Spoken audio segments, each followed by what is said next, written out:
All right. Vigo. Vigo. All right. Well, he's just carrying away part of the audio equipment. All right. Well, that's yours now. I'll just buy a new one.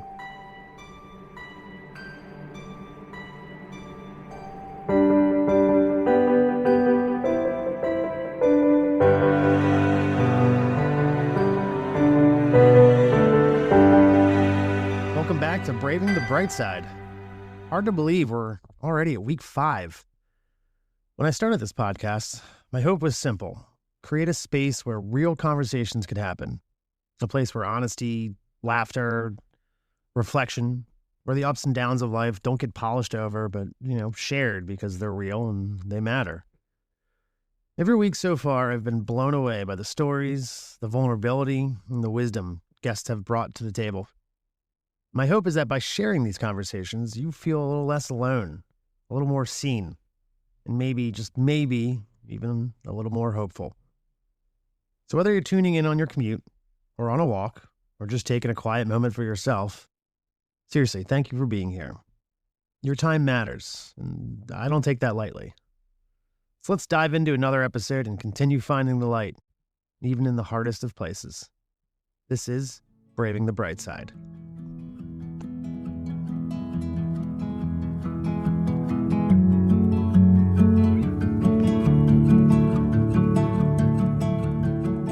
How's everyone doing this week?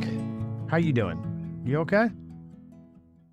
Because some things happened this week that kind of made me go, ugh. But also, some things happened this week that made me go, shit yeah. Like, I'm not saying we have to put on blinders and just ignore all the bad stuff that make you go, ugh. But it's also important to balance it out with the stuff that makes you go, shit yeah. So, in the spirit of all of that, I'm going to talk about something that makes you go, shit yeah, in the news, which, like I said before, sometimes it's kind of hard to find. I feel like this article's good. This is good stuff right here. This comes from a website called optimistdaily.com, which, I mean, come on. It's a great name for a website. It sounds like it's going to be a beautiful place. A big, beautiful place. Sorry. Okay. All right, here's the article. Amsterdam adds tiny canal staircases to save wildlife and pets. Right? Amsterdam is taking a thoughtful step to protect the animals that call this city of canals home. Following a rise in accidental drownings, city councilors have approved a plan to install hundreds of small escape staircases along its canals. Adorable. Inspired by a successful initiative in Amsterdam, another Dutch city, the Amsterdam Council has put aside $109,000 to make its famous waterways a little less perilous for pets and wildlife. In June, in Amersfoort, I have no idea if I'm saying that right, Amersfoort, this place, it's also Dutch, installed 300 small wooden ladders along its canals to give animals an easy way to climb out of the water. These simple, unobtrusive, and effective ladders were designed with the needs of wildlife in mind. Encouraged by the results, Amsterdam's pro-animal political party, PVDD, Party for the Animals, proposed implementing a similar system. Let's just take a beat 1 second and just acknowledge the fact that how awesome it is that there's a political party dedicated to animals. Party for the Animals is what it's called. And I want to be a part of that family. That's good shit. All right. Their motion gained momentum after pointing out that £100,000 in the city's budget had already been set aside for wildlife exit points, a fund that had gone unused until now. To ensure the staircases are installed where they're most needed, Amsterdam will work with the animal welfare organization. I can't say that word. I'm not even going to try. It's super Dutch. All right, I'll try. Ambulance. It looks like it says ambulance with DIERE in front of it. Anyway, that's the organization. The group will help identify canal areas where cats and other small animals frequently struggle to escape after falling in. Zita Pels, Amsterdam's animal welfare lead, had previously supported the concept, but postponed plans due to budget limitations. With the PVDD's, that's the Party of Animals, push and newly freed up funds, she and the council are finally moving forward. Here's why the staircases matter. Cats are known to be curious and agile. Agile? Agile, whatever. but canal walls can be treacherous. A ladder can really save their life as long as there are enough of them, says Maddie Rutenberg of Kattenkitzenstrom, a feline information center, which, another beat, how amazing is it that there's a feline information center in Amsterdam? What does that entail? Do you just go in there and there's just cats everywhere? Cats and pamphlets all over the place? I would absolutely volunteer to work there. All right. Sorry, I'm easily distracted. She explained that even though cats can swim, they tire quickly, especially once their fur becomes waterlogged. Beyond just animals, canal safety is a human issue too.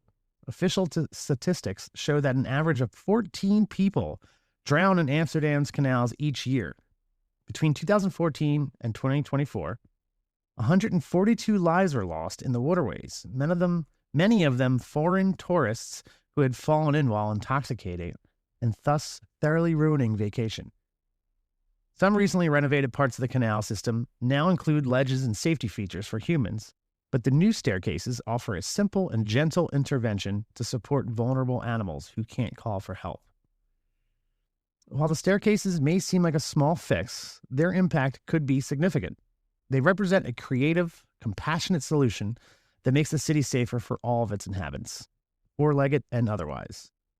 Amsterdam's canals may soon be a little friendlier thanks to a handful of tiny wooden steps and a big-hearted investment in coexisting with nature. I mean, come on, that's arguably the most feel-good article I've read yet. Yeah, it's beautiful. I feel like I use that word a lot when I'm doing on this podcast. Beautiful. And you're going to hear it a lot coming up. So sorry, but I do. I find a lot of things beautiful, and I find specifically this article beautiful because I feel like, especially since now I get older and I have multiple animals throughout my life, and I have a tiny rascal dog named Vigo, and I have an amazing hairless cat named John Ralphio, my compassion for animals has grown. Not that I didn't have it before, but like now I'm kind of swerving and willing to risk my life and my car's life to get out of the way of a squirrel if it's in the middle of the road, or I honk my horn at 3 a.m. trying to get it out of the way. On the way to work, I get upset when I see a dead deer, which I know people are like, it's a dead deer. They're like the mosquitoes of the woods, but still it's upsetting to me. And I don't want to see a dead carcass on the side of the road. So it's beautiful when you hear about human beings and a political party dedicated to animals, fighting for the right for animals to coexist with humans. Cause it is important. It's just us and then everybody else. It's us and the animals. So there you go. That's your feel-good article for the day, for the week. I'll list that website in the podcast home as well, so you can click on it and check it out. It's got some good stuff. And like I said, every week I'll be reading a different article from a different website that specializes in uplifting good news, because we could all really use it. Sometimes it seems more and more almost every day. So it's important to keep searching for that lightness out there, for that humanity in this world. Super important, more now than ever. All right, let's shift gears, shall we? My next guest is a dear friend of mine. To borrow a line from one of my favorite movies, to know Jay is to love Jay. He's the kind of person who walks into a room and immediately commands it. Not because he's trying, but because he's so unapologetically himself. Flaws and all, Jay's confidence is magnetic. It's actually almost kind of annoying how magnetic it is. The phrase, wears his heart on his sleeve, comes to mind, but honestly, Jay will hand you his heart if you forgot yours at home. When I sat down to write this intro, a flood of words came to mind. Caring, deeply funny, intense, unfiltered, articulate, direct, smart, self-aware, and above all, just a really great hang. Jay's story doesn't center on just one theme. It's grief, addiction, mental health, morality.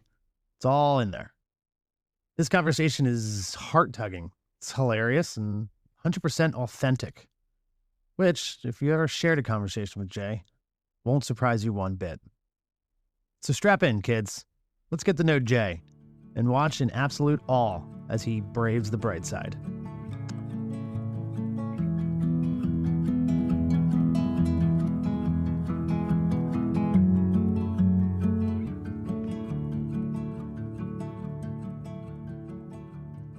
Man, I am really excited for today's conversation.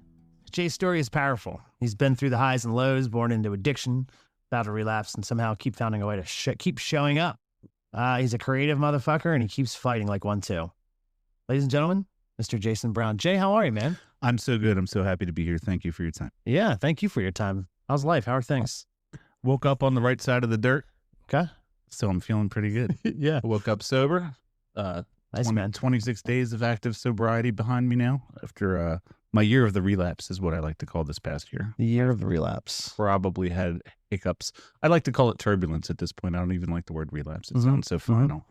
So I've been doing a series of, some rough landings with some turbulence. But good news is I landed on my feet. I love that.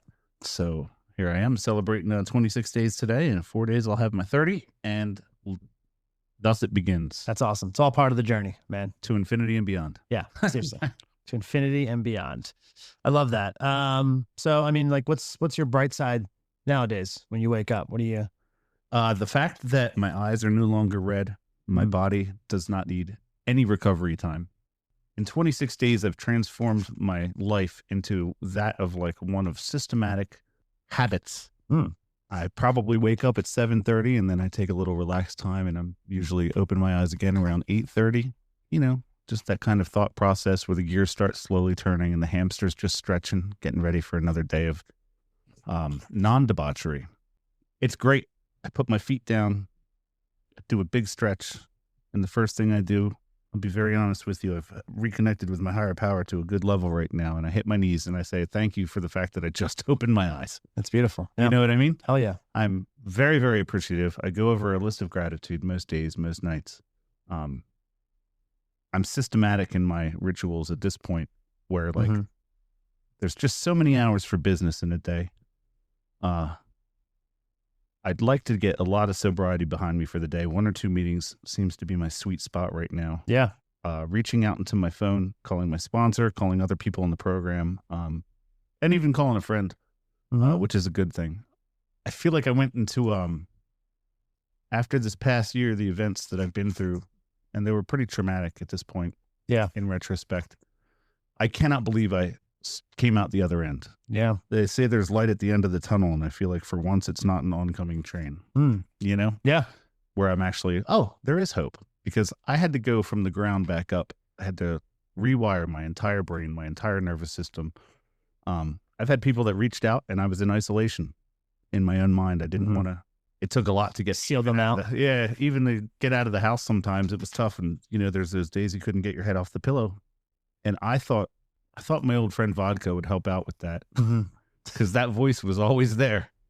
Some days it was muffled. Some days it was just ever present. Yeah. Louder than life. Right there in your brain. Shouting. And I already knew from the moment I woke up that by 1 o'clock I was going to be drunk.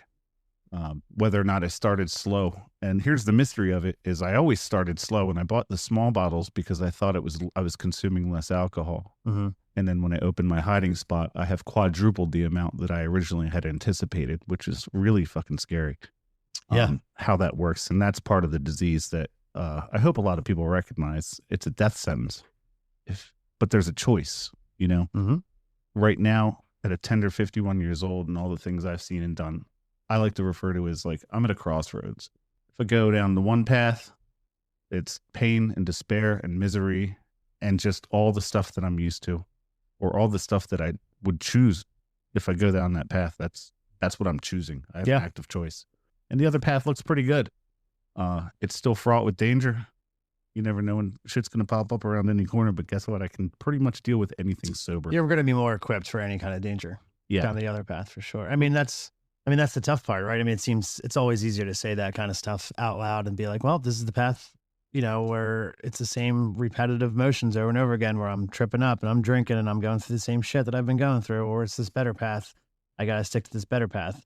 It's always one of those things too, but, to actually put your feet down in the sand, in the dirt, pull yourself out of it, and then head down that path and live that. That's a whole other. It's not easy. It's not easy. It's not something you can really even talk about. It's something you really need to like put forward. And you don't even realize you're doing it, because I didn't realize that my fucking face was in the dirt for as long as it was until I actually got up and cleaned my mouth out and wiped my eyes and said, Jesus, what the hell just happened? I feel like I've been hit by a 18-wheeler and a freight train at the same time.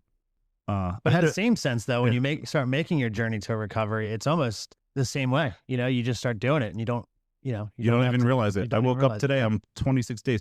I've had years of sobriety. Mhm. I've been in this program of Alcoholics Anonymous. Shout out to AA. Yeah. For probably, in and out for like upwards of 7 years, 6.5 years. Yeah. I had some decent sobriety behind me, but I was in, I got caught up in necessitating the wants over my needs. Right. My needs were pretty fucking simple. Don't drink under any circumstances. I couldn't adhere to that rule. That was my crisis control, was a drink. That was like my Thursday thing. At 1:30 in the afternoon was a drink. Being between jobs, having to regain confidence in myself. Like everything was just a lie. Right. I probably postponed a lot of happiness for myself, but I had to get through it somehow. Here's where I'm at now. It took me a little while to get here. I was on the phone with my best friend, Nick, the other day, and we're talking. And I said, I got this going on, this going on, this going on, staying busy, in between jobs, finding jobs, always hustle mode, just go, go, go. And I'm proud of myself. I'm patting myself on the back a little bit, saying, I got all this done today, and this is great, and I've got money coming in. And he's like, welcome to Team J. We've been waiting for you. Mm. And that shit kind of hit me. Yeah. Because I was like, this is a guy that's been standing by me through thick and thin. I'm going to say this past year, I have gone from, institutions, incarceration, major medical health scares. At one point, a doctor told me I would have died if I hadn't gone there when I did. And that wasn't really associated with relapse. That was like a medication, but the relapses didn't help. And I dealt with a lot of things just with the using the crutch of alcohol as an excuse, whether I was happy, sad, remembering, forgetting. It's a sickness. It's a disease. I was born of it. Well, I mean, let's Pulp Fiction it, shall we? Now that we started at For sure. We're at, and let's go back to the beginning, if you don't mind. Right? So Absolutely. let's start off to your childhood. If you want to speak to where you're coming from, and I was conceived in the back of a 73 Chevy Nova. Okay, so your family definitely overshares. So that's good to I'd like to think it was out of love. I'm sure it was under the influence of alcohol and drugs. I had a biological mother, biological father that were probably having a whirlwind romance in their late teens, early 20s, I would say. My mother was an addict. My biological mother was a heroin addict and an alcoholic, and definitely, it was actually a fact that she used while I was in utero, as they say, Yeah. So I had all kinds of health issues when I was born, and she was incarcerated when she had me. So they they pushed me out, and they took her, as soon as they could, right back to jail, in which I was probably in her arms for maybe a few hours at best. It took extreme bravery on her part to realize that she couldn't handle a child at that point. So to give someone up into foster care with the potential of, being adopted was probably a huge decision that weighed on her addiction and probably weighed on her mind and her heart very heavily. I'm sure. As any mother would with their, first child. So that I kind of have like visions of, like, I was not healthy for many years. Yeah. In and out of foster care, in and out of the hospital. Obviously being born into I was born addicted to heroin. I mean, you said that you were born an addict almost. I was pretty much, quite literally. Then I found out I was probably born an alcoholic too. I was in and out of foster care for years. And I was adopted by the time I was about 3.5, almost 4 years old, by a family in Jersey. And these are my, current adopted parents. My father being a Methodist minister and my mother being pretty much a stay-at-home mom at that point. They had adopted my oldest brother, and then they had a natural son of their own. I had a pretty decent childhood, to be honest with you. I was always in a little bit of isolation. My mom, she still tells the story of like, oh, Jason was because I'm really pretty loud and outgoing guy. Yes, you are. As a kid, I was so quiet that my mom was freaked out. She'd be like, where is he? And I'd be upstairs playing with my cars. As I say, you're a pretty creative human being as well. Just so I playing with imagine my that's where it cars. was born from. And then, of course, I started getting in trouble. I said, my father being a minister, we always lived in a parsonage, which was usually connected right to the church sometimes. What's a parsonage? A parsonage is like pear tree? Is that what the... parsonage in a pear tree, yes. It's usually a house that's connected right to the church. It's where the reverend and his family would... right? So that would be the parsonage. Got it. You always see a house. I didn't know that. Some kind of structure next to a church. That's usually the parsonage. Parsonage. Yes. Got it. In a pear tree. In a pear tree. That's a good one. I don't think I'll ever forget that, actually. And sorry, I'm bringing back some memories here. The first memory I had, I crawled up on top of the steeple because it was about a, I don't know, 60-degree angle, maybe 40. And I ended up getting up there, and they were looking for me, and they had to call the fire, department, get me down and everything. So I was always pretty adventurous. One day, this little shit at kindergarten wouldn't let me use this little zip line that they had from one tree to the other. It probably went 12 feet, but it was exciting, and I wanted to do it. And these guys were just bullying me. I was a smaller framed child from being, pale and sick and a ginger, for most of my childhood. And they just picked on me, and that was fine. I'm covered in freckles. Right. They call them angel kisses, but now, by the way. Yeah.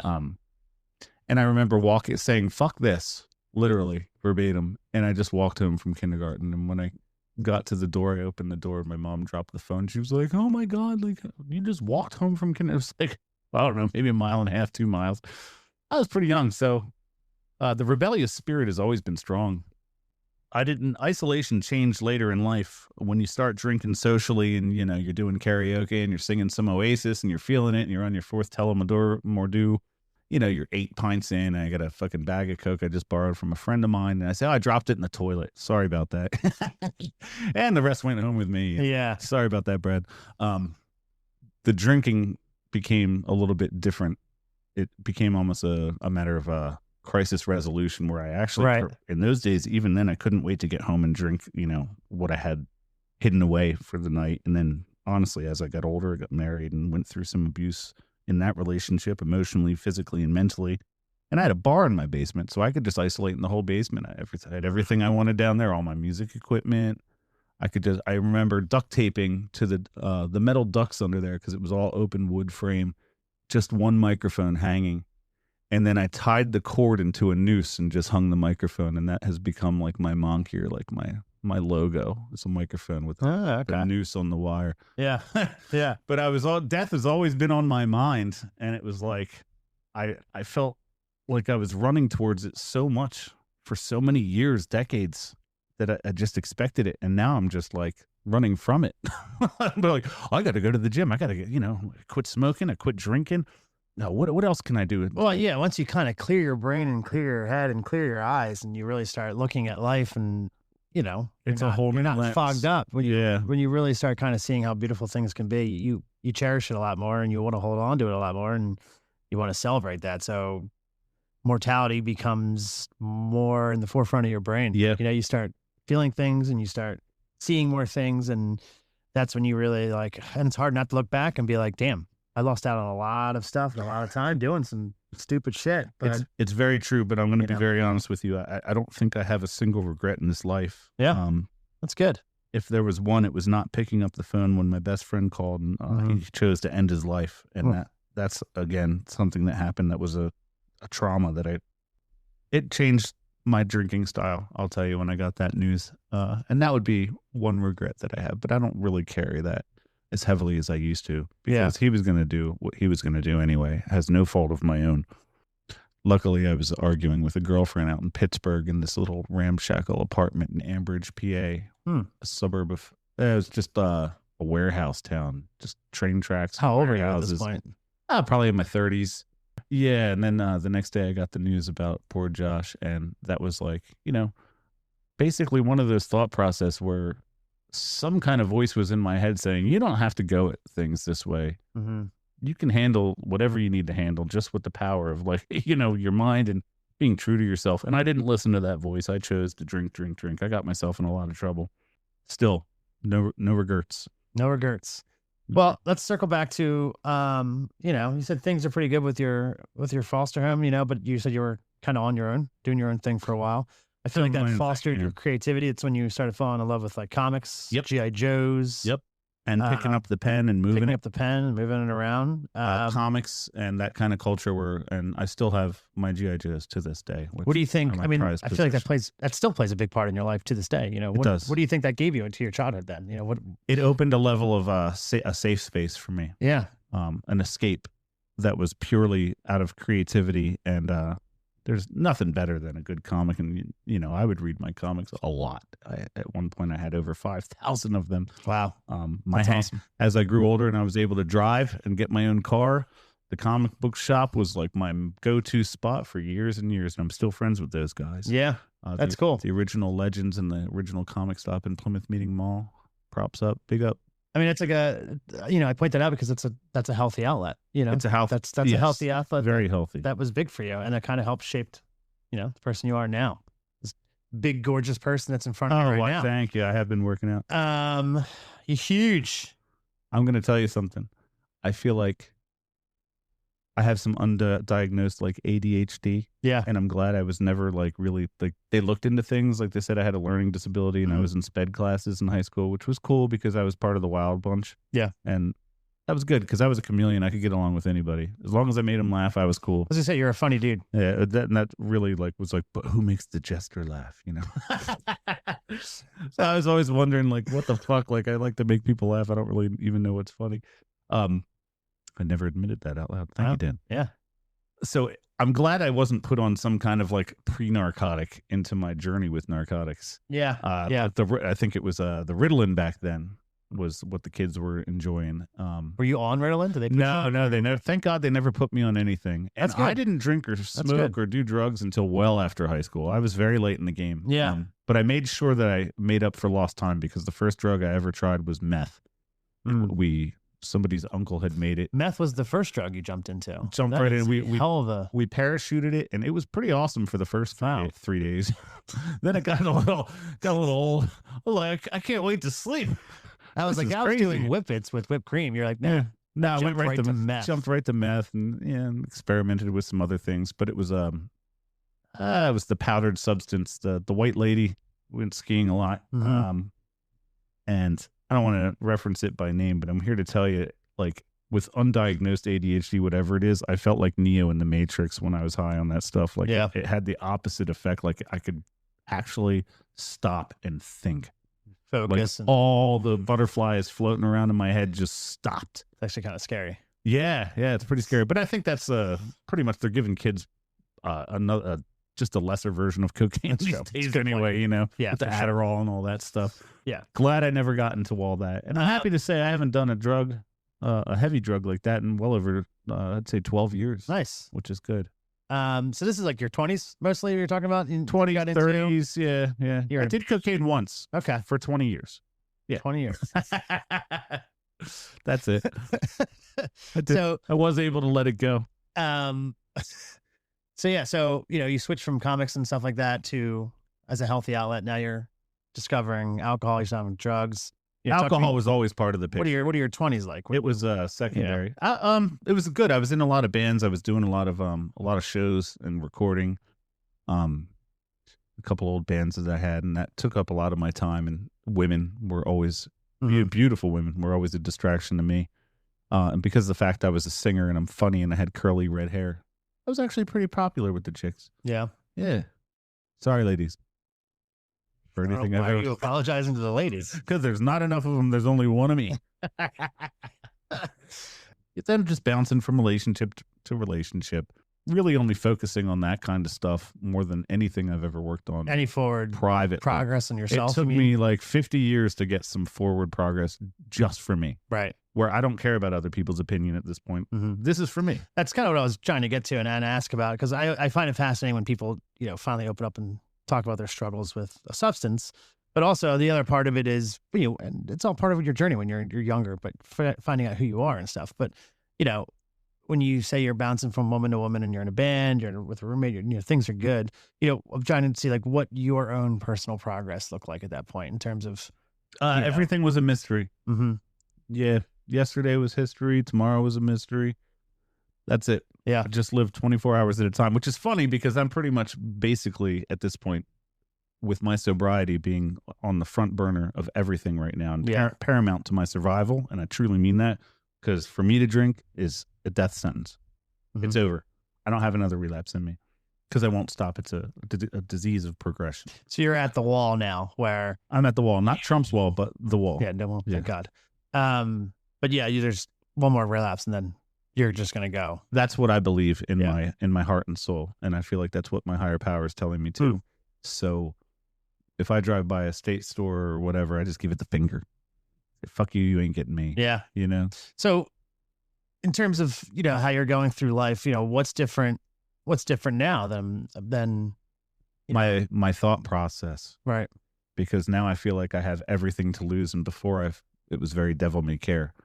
Not that I was taunting death at all or anything, or addiction. Like I didn't want to end up where I ended up. Yeah. In this disease. I'm very hard on myself. I've always carried myself in a professional manner. I've rarely been fired from a job, maybe 2 in my entire life. I really pride myself hard on my professional capacity. Yeah.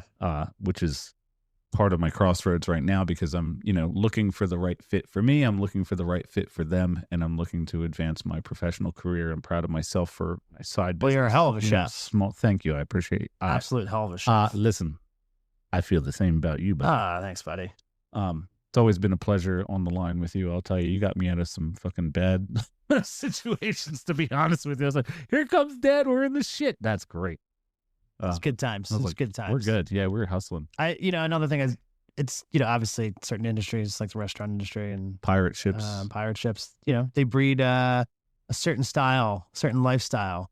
But you're right, working with you in the past and then just seeing how you operate and everything like that, you had these demons and addictions, but in no way would it ever affect your work. Wouldn't affect the service, but it would affect the people around me, because I have a tendency to overshare. Mm-hmm. Well, you also wear your heart in your sleeve, Jason. So I do. It's pretty obvious when you are down and when you're hurt. Yeah. Like you said before, you mask a lot of the pain with laughter and jokes. Yep. And humor.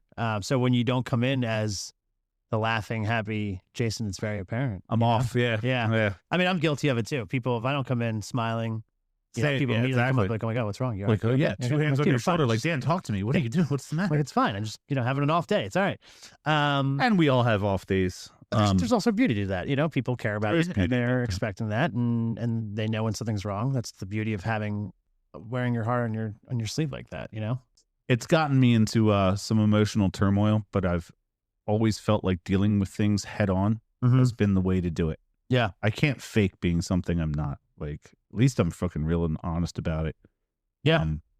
I mean, I like speaking to you about your creativity and addiction and hand in hand in terms of like, like I said before, one's a healthy outlet, one is the not so healthy outlet. Yeah. But you're balanced to it. You've always had both in your life, I feel like, from what you've spoke to me. Music, your art, later cooking, all gave you identity and purpose. Like, but you've also said that your buzz was your muse. Yes. Which I found fascinating. I mean, how do you separate the art from the addiction now? Once you realize that it's not really the muse that you thought it was. It was basically a highlighter to the creativity, but then it became a Sharpie where it just actually blotted out the creativity.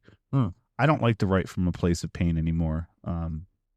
Been raising, 2 girls for the past 8 years. Yeah. And some things fell apart, and I no longer have access to these people or that life. That was a lot of fucking loss. But the older child always used to say to people, if I had my guitar out or something, she'd be joking and say in the most proud and prophetic way. I don't know how to say that, so I'm not going to say it. Prophetic. Yeah, I think I'm going to prophetic. Yeah, prophetic. There you go. Thank you. You're welcome. She would say, Jay only writes sad songs. And that hit me one day. I was like, damn, she's right. I really do only write sad songs. Like, why the fuck is that? You know what I mean? Like, I got to get some sunshine in my windows. Yeah. Yeah. And that's how I feel like I'm doing now. It's like I'm picking up mold and I'm just wiping things off, and everything's becoming like, and this is not like a pink cloud like story right now. Like, I'm not having a pink cloud. I'm having a realization that I'm hitting a certain age, I'm maturing, and I'm growing wiser. And I'm someone that suffers from addiction and loss, pain, and love that just didn't work out in these things. All of it has honestly, I feel like I'm just dodging bullets left and right for the long term. And I feel like my true happiness is going to be in knowing and growing as my identity continues to evolve. You know what I mean? Yeah. Oh, yeah. And I've never really been able to muster up those words in a concise sentence to actually say, like, I'm growing, I'm evolving, and that's fine. And this is in real time, and it's documented, and I'm hitting my meetings, and I'm doing all the right things. Yeah. I'm saying my prayers, I'm eating healthier, great relationship with my mother, who I have the distinct honor of taking care of right now. Mm-hmm. What That's a unique great. time of life. Right. I've never been this Celebrate. version of myself before, so I don't know where it's going, but I like what I'm seeing. Yeah.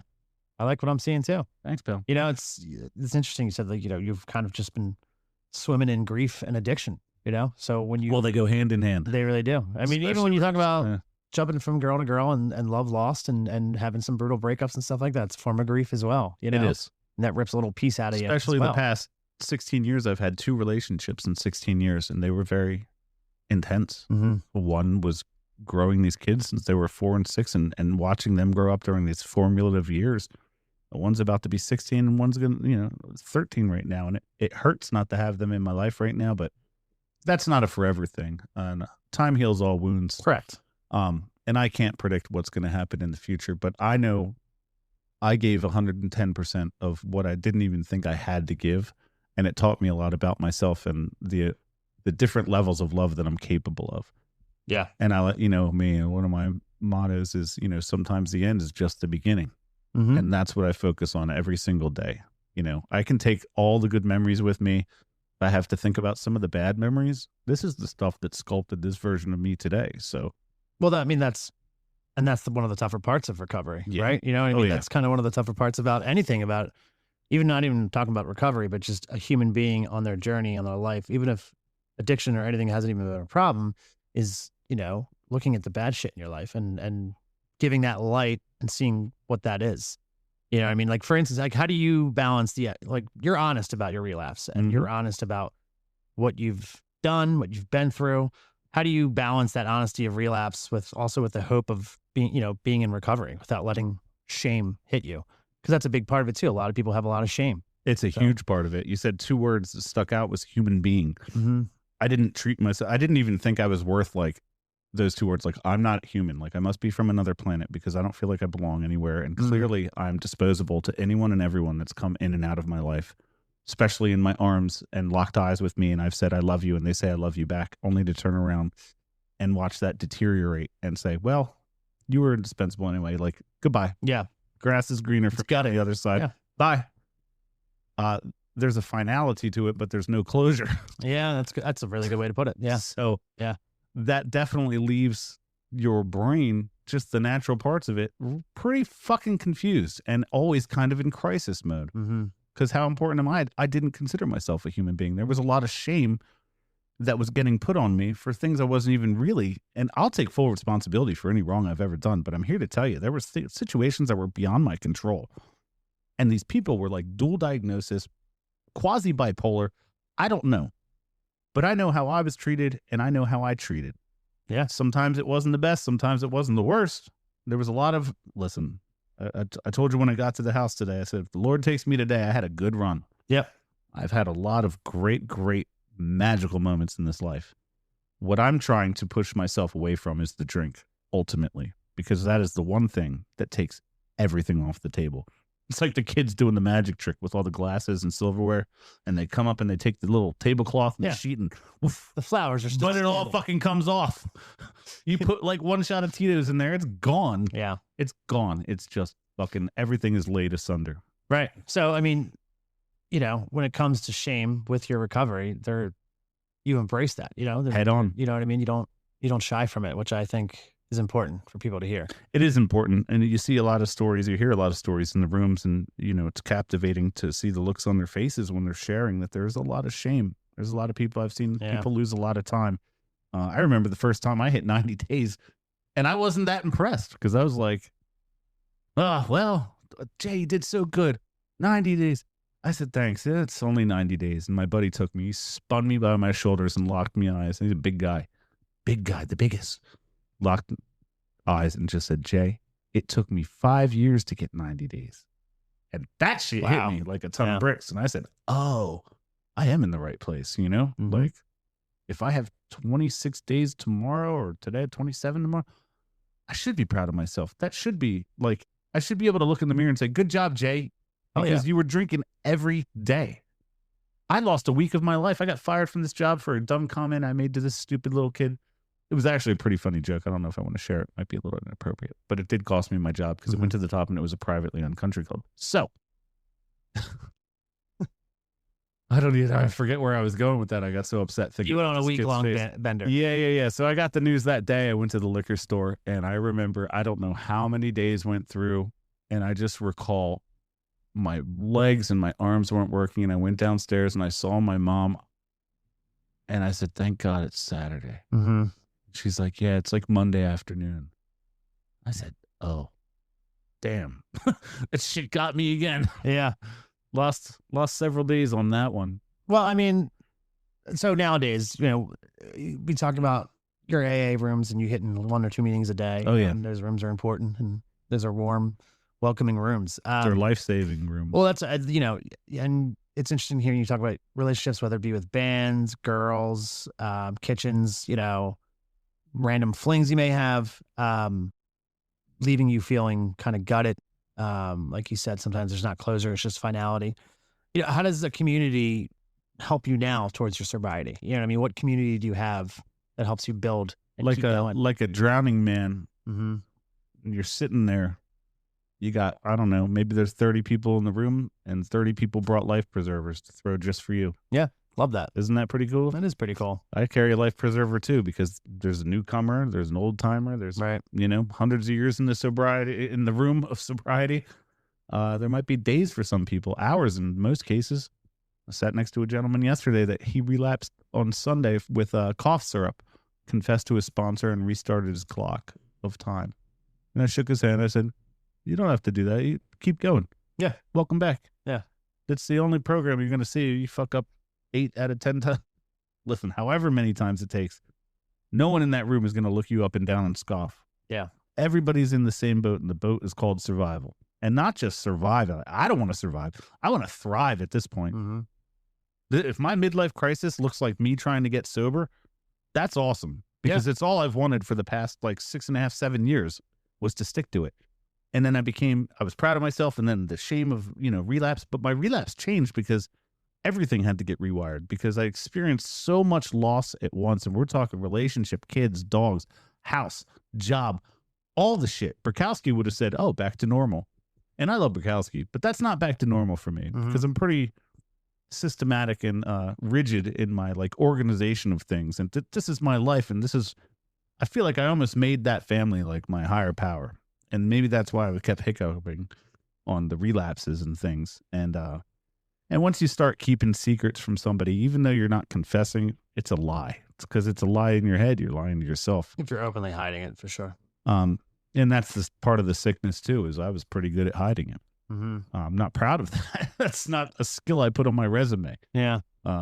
But I'm here to tell you, it's part of the sickness. It's part of the sickness. And I thought about it, and I got good at it, and I didn't want to get good at that thing. I'd rather get good at jujitsu, Well, the flip side of that too is mental health, right? It's all associated with very mental much health. Yeah, it's all very much associated. So you can't get better at one without getting it better at the other. You know what I mean? I was also drinking pretty heavily on some my shrink had prescribed through their medical service, and the doctor there, they gave me an antidepressant and whatever else, anti-anxiety. They said clearly on the bottle, do not drink with this. And I was drinking. I was crushing vodka, taking my pills, thinking I was going to have the great reaction. And I'm wondering why I'm shirtless at 2:30 in the afternoon, punching walls, listening to Mumford and Sons. That's probably because you're listening to Mumford and Sons. Yeah, very sad stuff sometimes. But you can stomp your foot, Yeah. They say, oh, we heard all this banging around. No, I was just listening to the cave. Stomp clap music. Stomp clap music. Yeah. Nobody has to live like that. Yeah. I told myself that then, and I still believe it now. I just couldn't listen to myself then, right, because I was going through an extreme amount of stress and heartache and loss all at once. And I couldn't figure it out. The normal person would say, the last fucking thing you need is a drink. Right. Well, you know what I mean? It's not that time. Again, I mean, I understand that, but you're born into it. It's born into your system. It's my default setting. What does your mental health look like nowadays? How do you work on your mental health? You got the sober thing down now. I'm working on the sober thing. So you got the sober thing working for you now. Now the other side is mental health. How do you keep that working as well? I weaned myself off the medication. Okay. That's first and foremost. I only take a heart med in the morning, like a blood pressure medicine. Mm-hmm. It's the only thing I take. I don't take any aspirin. I don't take ibuprofen. Almost freaking killed me. That's a story for another time. But yeah, I live to tell the tale. I Yeah. just got a clean bill of health about a month and a half ago from the hospital. They did an MRI to look at my heart and everything, and great. all my levels were perfect. It's like a restart. So I'm not going to go backwards anymore. But so physical health is looking pretty good, and the mental health is, some days are better than others. Normally, you'd wake up on a beautiful cloudy day like this, which is I say beautiful because it's my kind of day. This is a good day to get in my head, good day to organize some things and get into things. It starts with like the sobriety, and then that kind of trickles from the creek into the lake, into the waterfalls. And I'm enjoying right now the freedom of being able to control my attitude. I'm not freaking out. Like normally I'd be like, well, the sky's falling. I don't have a job right now. I'm really stressed out. I'm turning negatives into positives because I'm pushing myself into boundaries I never knew I had because I'm in hustle mode. I'm selling things. I'm not in crisis mode. I make pretty much just as money if I had a full-time job right now, just selling shit. And that's kind of cool. Yeah. So it's like, I don't know, this, it's like kind of exciting right now of like living on the edge. Cause I know the job thing's only temporary. I mean, you're betting on yourself to survive at this point. Yep. More than anybody else is. And you're not relying on anybody else. Nope, that is not asking anybody for anything. That is your mental health, That's huge for your mental health. Yeah, it is. There's a lot of confidence resurgence of self-confidence. Exactly. Because there were days that, like I said before, I couldn't get my head off the pillow. Like my body wouldn't even follow. It was almost like slowed down to a crawl. And it was just, and the alcohol doesn't leave your system. Like just because it's not in your system, the mental repercussions of just being so out of whack. I mean, that takes adjustment right there. And I'm happy to report I wake up every day. Like I said, I hit my knees, I get my shower, I get my banana, I get everything going how I feel like it's going to go. It's a fresh day every day. It's a new opportunity. I'm also following business hours. So it's like I won't worry or post anything or think about anything that's bothering me, like bills after like a certain time. Like 8:45 to like 9 o'clock is my sweet spot. And then I'll take a little J time. I'll go upstairs. I'll kind of fuck around with, straightening up and things. And then I usually like play some Elden Ring on my PlayStation 5 with my best friend for a couple of hours. Yeah.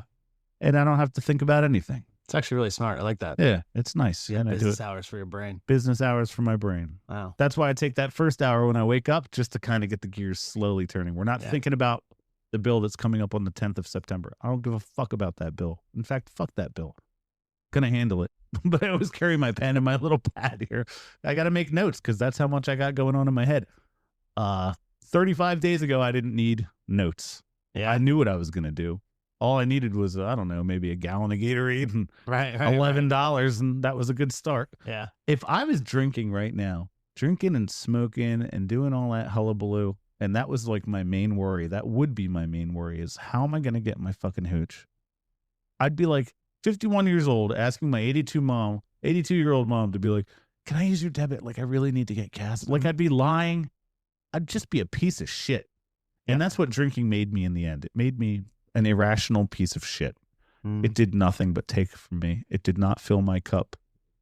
Now I'm just trying to fill my cup like in a metaphorical way at this point with people that, get me, enjoy my company. I enjoy theirs, something I can be a part of. And this is how I do job interviews now. I said, I'm just looking for something where I'm valued as a team player, That's good, man. I have to say I'm probably happier and less stressed than I've been in decades.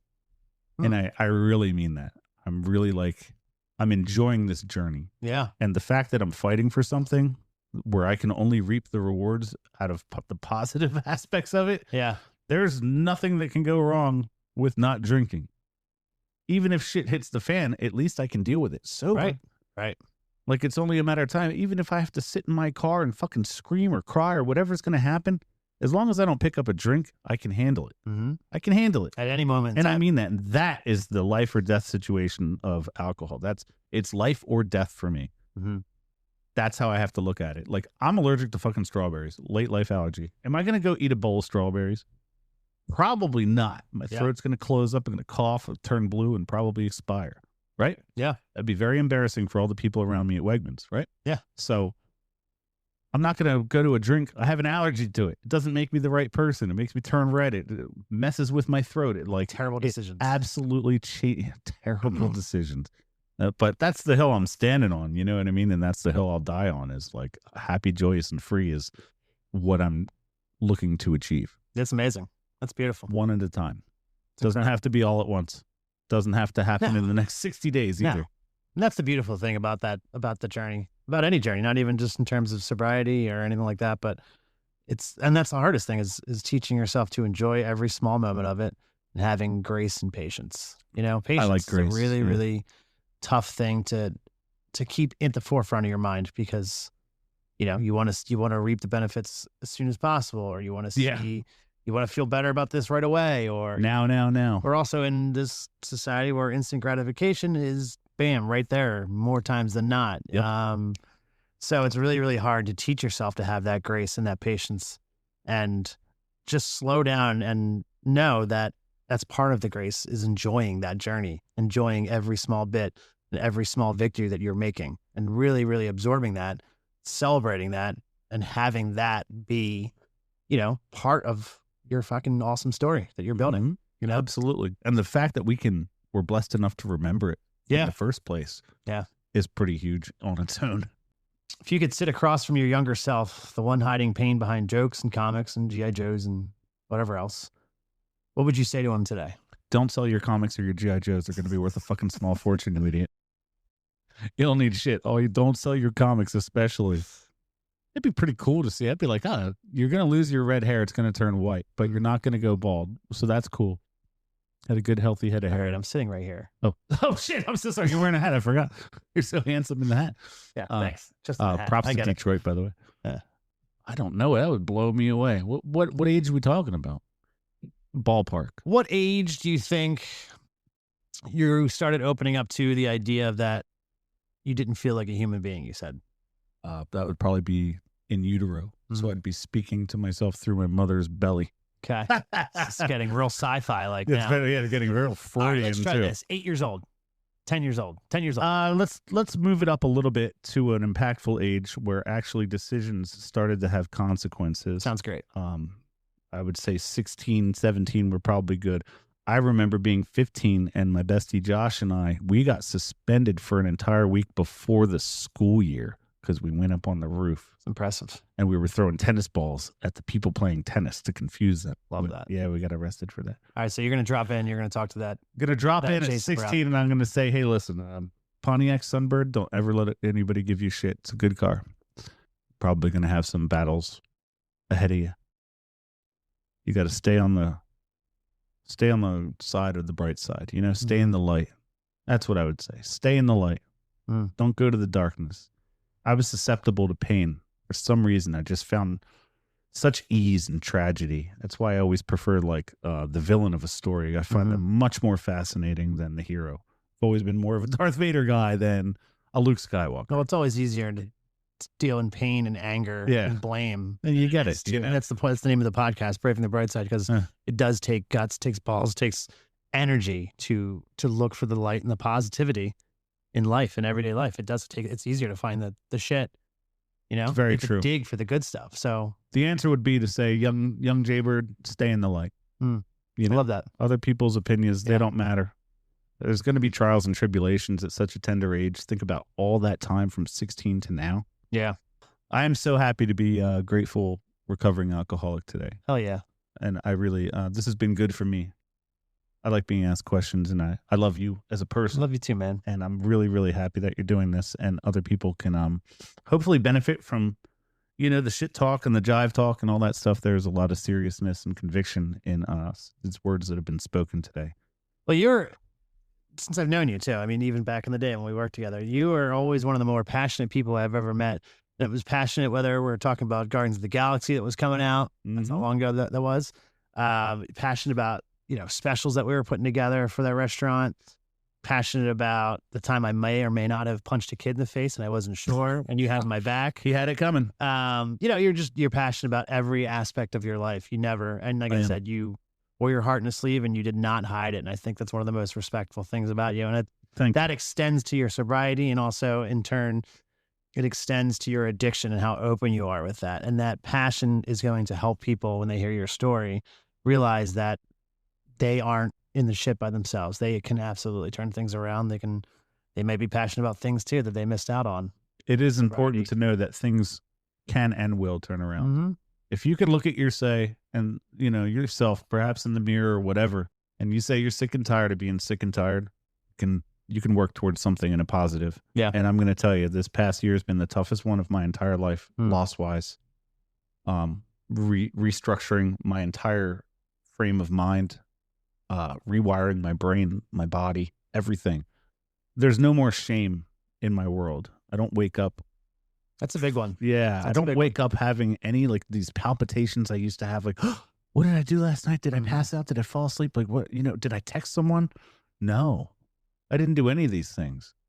And it sounds so innocent and light, right? Yeah. Like really, when you live that for so long of just waking up with that tightness in your chest, The first you don't thing. know, Yeah. it really does take a toll on you mentally after a while. physically. And physically. So, I mean, to wake up and not have that as your first, man, that was my first, I would wake up and stare at my The wife first and be like, thing. when she wakes up, Yeah. is she going to be super pissed at me or is everything going to be fine?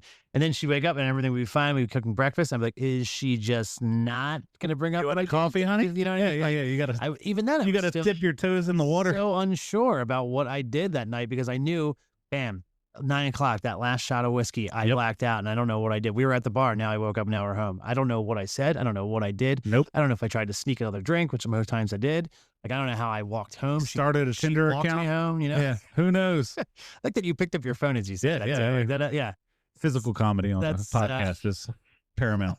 But yeah, I mean, and like that extended even after waking up, just all day being like, oh, dude, what did I do? And you always feel like something's not right. Right. Exactly. There's just something missing. Mm-hmm. Like a jigsaw puzzle, missing like the corner piece and one in the middle. Where the fuck? I know that I put those pieces somewhere. Missing out on time. I have 290 pieces. Now I only have 298. Something's wrong. Yeah. And it's just not, just that, ugh. And I then can't to wake up stand and it. not have that anymore is an absolute. I must confess, at Game 9:45 last night, my biggest qualm was I had some pretzels, some Cheez-Its, and Doritos while I was playing Elden Ring, and I was worried if I was crunching too loud into the microphone, and that was my biggest worry of the fucking day. I didn't want to offend my friend. Like, Nick, do you hear me crunching, man? I take the mic and I push it aside, That's amazing. That's a beautiful thing. And I was like, oh, it's getting close to midnight. I really shouldn't have a snack now. Those are like my things right now. That's beautiful. That's cool. That's really, really cool. A long way away. What a difference 26 My thing days is right makes. now is I'm trying to figure out this ending to this story. But I thank you for what you're doing. I feel like you're doing a service for the people. I appreciate that. I applaud you as an individual, as another creative mind. It's another hilarious mind. I always appreciate another funny guy. Oh, yeah. You're one of the only guys I've actually never tried to out funny. Oh, Because that's big with me. 'Cause Yeah. I like the last laugh kind of shit. You know what I mean? Like, and I always said, oh, well, here's Jay, here's the line, and here's Jay again. Fuck, I'm a last word kind of guy. yeah. Which is Irish, Italian, Capricorn in me. You do not want to argue with me because I always. Well, maybe that's why my ex-wife liked to punch me in the face. That was her last fucking word. Irish, Italian, Capricorn in you. Yeah. There's a little. I love that. There's a little stubbornness, but it's you know what? It's all good. It is. I love the person. I love this version of me that I'm becoming. It's taking work and it's taking progress, but every day the work's getting put in and the progress is getting put in. So Well, from the moment I saw you at Starbucks a couple of days ago when we sat down to talk about doing this, I immediately saw. did you? Yeah, I immediately saw a difference. Immediately saw like, wow, look at this dude. A little bit of shine back. Yeah, a little bit of shine, confidence. Yeah. Also, I missed the hell out of you. So, like, and the fact that you immediately started shouting in the middle of Starbucks and gave me a big hug. And, I did. I told him we were on our first date. right. Yeah, exactly. Pretended we were on a first date. I was like, dude, I miss this guy. But no, I could just see it in your eyes. And again, that passion of yours is back and it's fiery and you're excited and you're hungry for life. And My eyes are more blue than red. yeah, you got beautiful blue eyes. Yeah. Jason. Piercing, I hear. Piercing, very piercing. Piercing. Pierce Bronson. So what do you hope listeners take away from your story? Whether they're struggling with addiction themselves or It's a story of hope loving and survival. themselves, It's a story of hope and survival. Everyone has that. One thing I've learned and that we say in the rooms all the time is no story is unique. And I would say, no, everybody's story is unique. And I don't think that they mean anything by saying that it's not unique. I think that there's just more common ground to find in us and less isolation or, obstructions and just these, hurdles that you have to feeling like you don't feel like anyone else. I think it's a more of a broader way of saying that we're all in the same boat. Everybody has hurdles. Everybody all has their hurdles are different. Everyone's struggles are different. Everybody's story is different. But But there we are. I like that. And there's strength in numbers, you know? Mm-hmm. So I would implore anybody that's struggling to reach out, whether it's a Zoom. If you're isolating at home, try a Zoom first. You know, it's like the Brady Bunch with like more depressing. A lot of stories of hope, a lot of miracles that happen in those rooms. One thing that we have in common with anyone that's listening is if you're looking to get, you know, recovery in this program, you do have to take a brutally honest look and assessment of yourself. Your past, there's nothing you can do to change it. I don't feel like it 100% defines you. I've suffered a tremendous amount of loss and grief, abuse, even if it was by my own doing, some of the abuse. It has actually sculpted me into the person I am today. And I can't stress enough that I'm actually very happy to have gone through anything that's happened, because had it changed, I wouldn't have the mindset that I do today. And I'm on a journey of recovery, and I don't know what the future holds, but I really like the version of myself right now. And it took all that pain, all that suffering, and a lot of laughs along the way too. Yeah. A lot of beautiful women, a lot of great music, you know, like all the things I sunk my teeth into, I still have the passions for today. I'm just taking this one ingredient out that was so unnecessary because it kept fucking everything up. It was like, you know, our buddy, Mr. Krause, that used to make his soups. Yeah. And he would get so angry at them and stir it with such rage. And he's a good guy. But man, I was watching. He would stir those so angry. He would just fucking be like, I don't talk to my soup like that. I baby my soup. I sweet talk my soup. And that's what your mood is, your food, brother, you know? Like, yeah. That's why I didn't like his soup that much. Mood honestly. is your food. I love that. Yeah. I'm going to tell you, I don't want to, you know, you have to carry like anger with you all the time. It's kind of going to be a bummer. It's going to get heavy after a while. It's going to get really heavy. It's something that actually physically and mentally only gets heavier as you carry it. I'm really trying to find the beauty of everything, the beauty in the pain. I'm trying to find the punchline in the terror, you know? Yeah. And I'm working for a very positive experience for the rest of my days. As long as I take a breath, I don't want to think about anything negative anymore. I was all consumed by it. And I can happily put that weight behind me. It's beautiful, man. Would you say? I mean, I guess that's my next question was going to be, you know, what does braving the bright side mean to you? But I feel like I love it. It's like that glimmer of hope through the shade where you're going through a dark time. Remember the sun setting some days in the late summer, and that beam of light would just fucking come through and land right on your hand or your face. That's the bright side. Love that. Right? Yeah.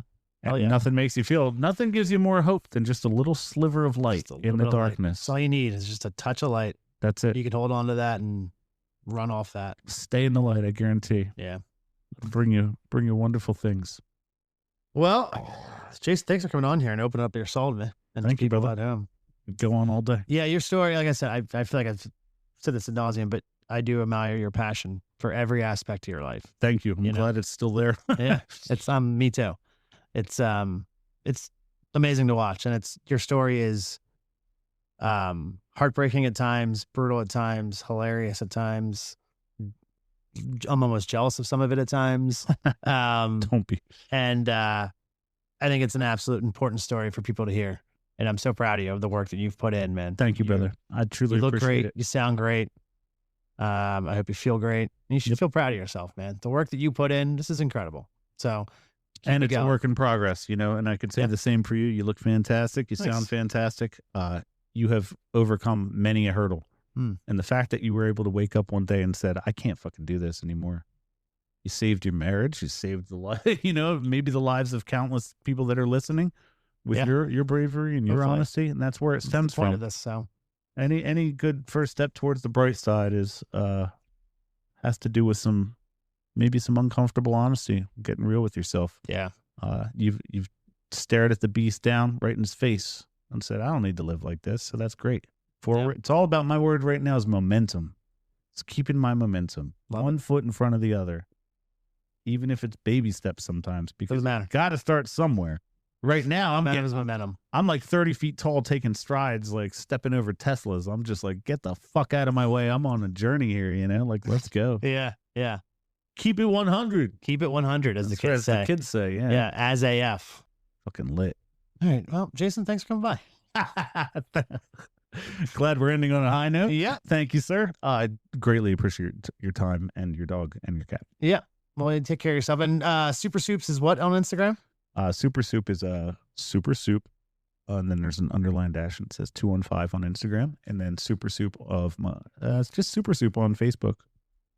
Cool. You'll see. I have lots of colorful ads. And then we'll set up, I'll get your address and I'll send people messages and let you know if you're in my delivery area. Mm-hmm. And I'll post 2 soups every week and I'll do chili for the Eagles games and things like that. This is my vision. It's incredible. It's not off the ground yet. I want it to be bigger than it's probably going to be. We'll see.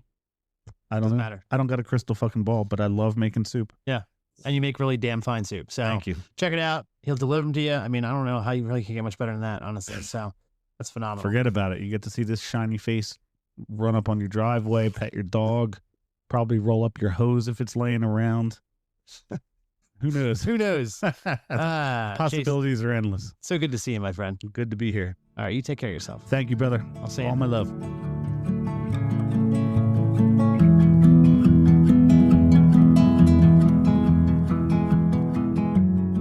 Wow.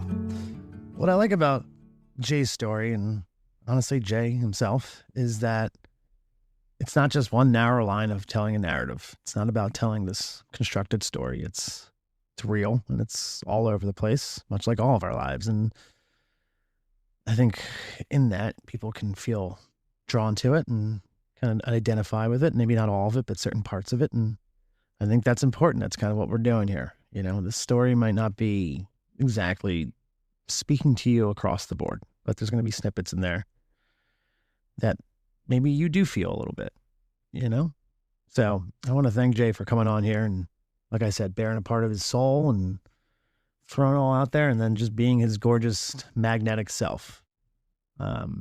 Always an absolute pleasure chatting with my old friend.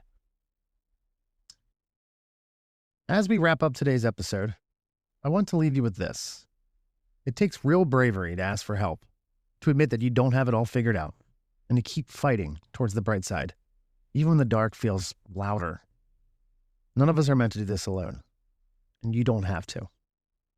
If something in today's conversation stirred something in you, or if you just need someone to talk to, I'd love to hear from you.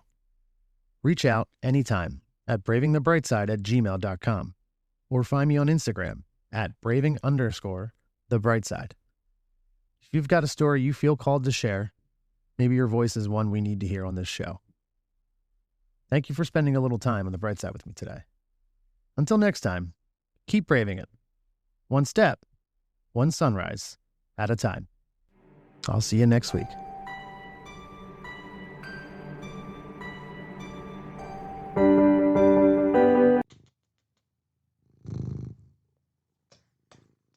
Say hi, John Ralphio. Say hi. Or claw me in the neck. That's fine too. Okay. Yep. Okay, bye.